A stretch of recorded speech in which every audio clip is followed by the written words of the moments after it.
Wow. Made it just in time. Just like that. They need everything they can to be able to 5-man smoke straight into Blink. Might be able to pick up the first blood, as they should be able to run it down a little bit of extra damage. And sure enough, there it is. Now the question, there it is. All right, Pilot Eye picks up the first blood. Now the question is whether or not they're going to be able to get anything more, as the fight is still going to go on. Looks like Innocence took a little bit of damage. Wrap around behind the off-lane Tide Hunter and see if they can get an early kill. They've already managed to get the stun, and the right-click damage is pretty immense here, so they should be able to get this kill. Bian tries to put himself into the side shot, but is just not going to be able to make it out alive. I think he was kind of in his... I could tell, like, when he's starting items, he saved 500 gold. It was almost like he was trying to evaluate the situation. Can I contest this lane, or do I need to Iron Talon jungle? And he's going to look back and say, okay, probably made the wrong call, expecting the IO to spend more time at bottom, and Secret, as soon as they see the Tide up there, we're ready to contest. Shadow, is he actually dead? There's no Nightmare to be able to stop this one. Universe, he's got the kill. He's going to get one more right click, finish him off. He may actually die here, as the tower does get a couple of shots on him, and the return kill does go to Ice, but still a big win for Universe in the off lane.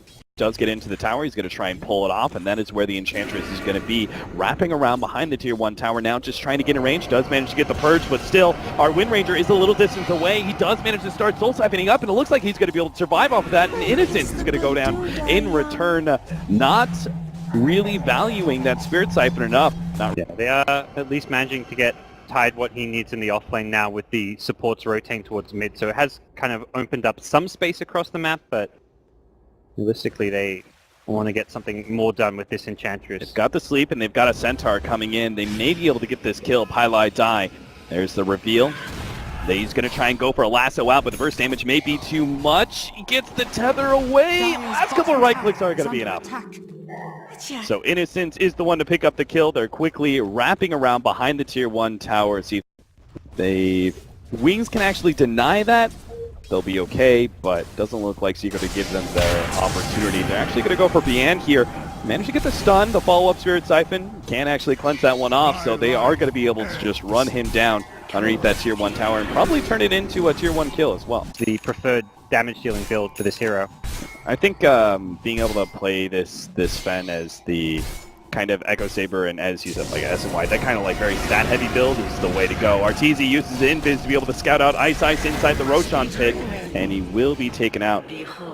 Lane. Yeah, it's a strong setup because you've got Arteezy pushing with the Blink, Batrider sitting behind him, and there's always the threat of a relocate. Oh, now the Spectre forced to pop the ultimate as Universe actually scouts him out, jumps over to Arteezy, slows him down with the dagger. The rest of Wings is coming in, but the Exorcism is still out. Universe actually going to jump in. The Ravage goes down. Maybe they can actually pop Universe real quickly and still find Arteezy, or maybe not. Here comes the relocate. Goes for Innocence. He's going to be the first one down for the Sven, as they are able to finish him up with Cleave. Now Shadow tries to get away, but he's cleaned up Arteezy's nukes. Double kill for him.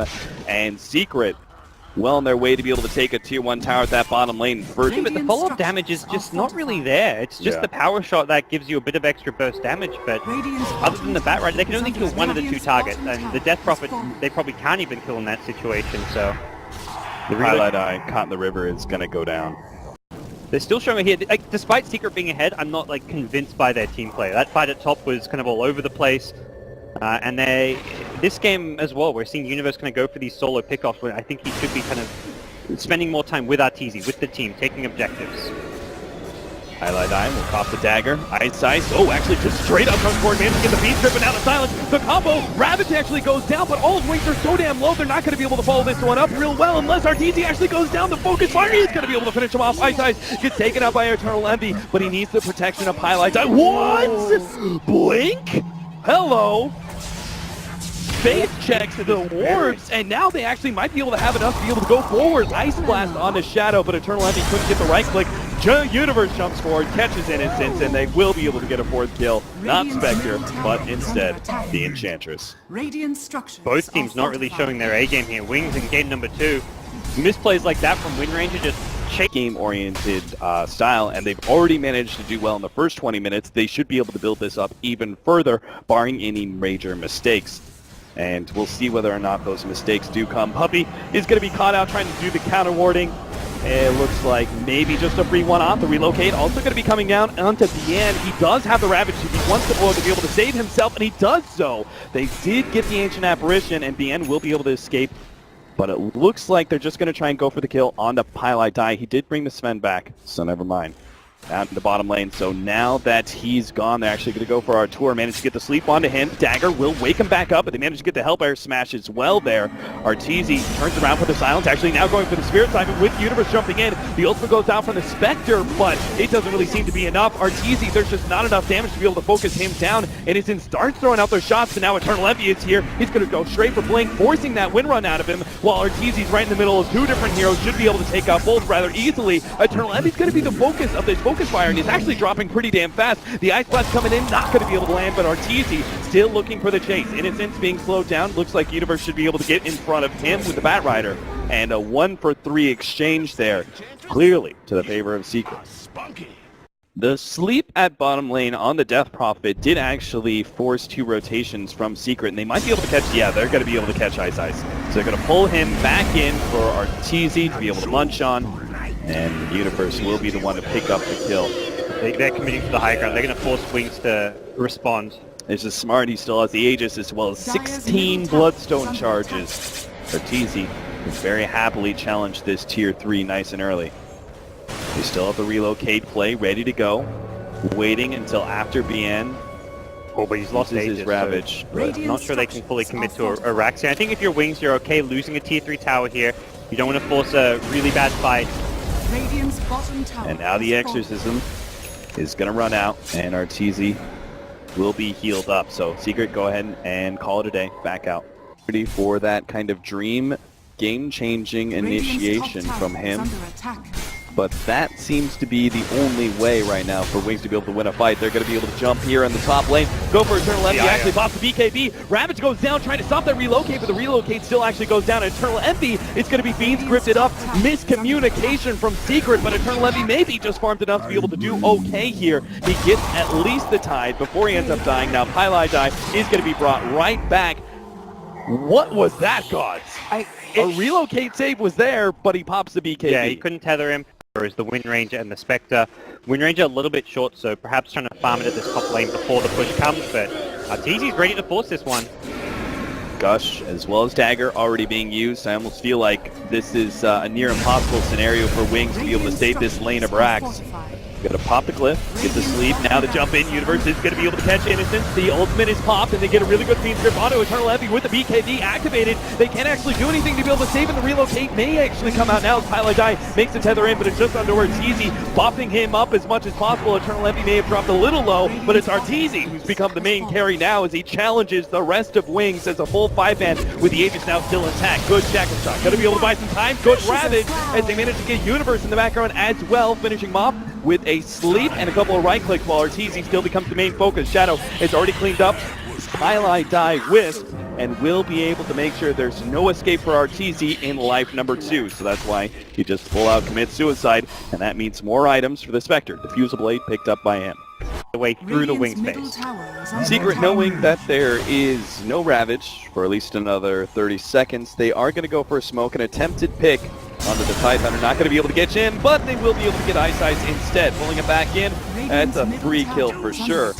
As he tries to go for the deny on himself in the Nightmare, but no possibility. And now with that, he may actually be able to still go high ground. Still waiting on that Ravage. No Bane for 45 seconds. Jump forward, Shackle Shot, not actually the latch, and a really great silence is the return from Arteezy. They're not even worrying about heroes at this point in time. They take the building. Melee racks down, and now try and get out of here. Good blink away just in time by the Sven, trying to get some distance. Shadow, he's going to go for the jump forward, though. Managed to get Pylite Die. What else can they get? Arteezy managed to run himself back while Puppey TP's away. Eternal Envy would be a great kill, but unfortunately the power shot not on point, and Eternal Envy blinks himself away. They're still going to try and catch him, it looks like. If they can get close enough for a dagger, and maybe a shackle shot, but it doesn't latch to anything. Force Staff comes out. Dagger is going to slow down Eternal Envy even further. They follow the dagger to where it's going. Eternal Envy gets the blink out, though. And I think that spells the end. Wings were desperate for some kills after losing their second melee racks. This Roche Pit, Centaur on Wild Wing. Mercy. Poor Wild Wing. Doesn't even stand a chance. Its owner is not giving it a fighting chance. Come on now. Come on now. That's just cruel. Forcing it to stand there, take the punishment. Eternal Envy found an opening, he managed to get the Bane, and now with the BKBs pop, there's nothing BM can actually do. The Ravage ready to go, but he's trying to wait out the timers. It's just not going to be good enough. Shadow has to full out retreat. There is the buyback on the Tidehunters, so Secrets may not be able to push high ground unless they can actually get more. They have found it. Shadow is going to be corralled by Universe back into the team. And now Wings, if they hope to be able to defend, whether it's Roshan or potentially even a high ground, I guess there's still the tier 2. That's what, no one's defending the high ground. Yeah. I wonder what that's about. And Spectre, when he defends, it's going to pop out of smoke, so this gets even more obvious. Oh dear. Oh, Arteezy. Oh, the smoke actually pops now. The BKB activated. They're going to go for innocence here. Easy. 1,300 damage, critical. Sleep goes down from Eyesight. I have no idea what Wings are planning now with their 2 supports already down. Be Ravage, ready to go. The BKBs are down, so this will be a successful stun on many of these heroes, but are they actually ever going to have the damage? The God Strength is going to be running out soon, but now the Exorcism comes out from Arteezy. He's going to be challenging Shadow immediately. Eternal Envy is going to be taking some focus fire damage, but really it's just not enough as Arteezy is challenging anybody to fight him. Now to go for the back line. They will maybe be able to get rid of Eternal Envy. His highlight dice barely managed to keep him alive as EE just doesn't care. He's going for the racks, and there they get it. Forcing out the GeGe call from Wings. Secrets will push this to a Game 3 and keep their hopes alive in this group. Some really good IO play this game coming out from Highlight Eye, just finding numerous saves. Even at the end there, it got to the tether with the cheese to keep Envy alive a bit longer, but I think the big problem for Wings was the laning stage going as badly as it did. They tried to force a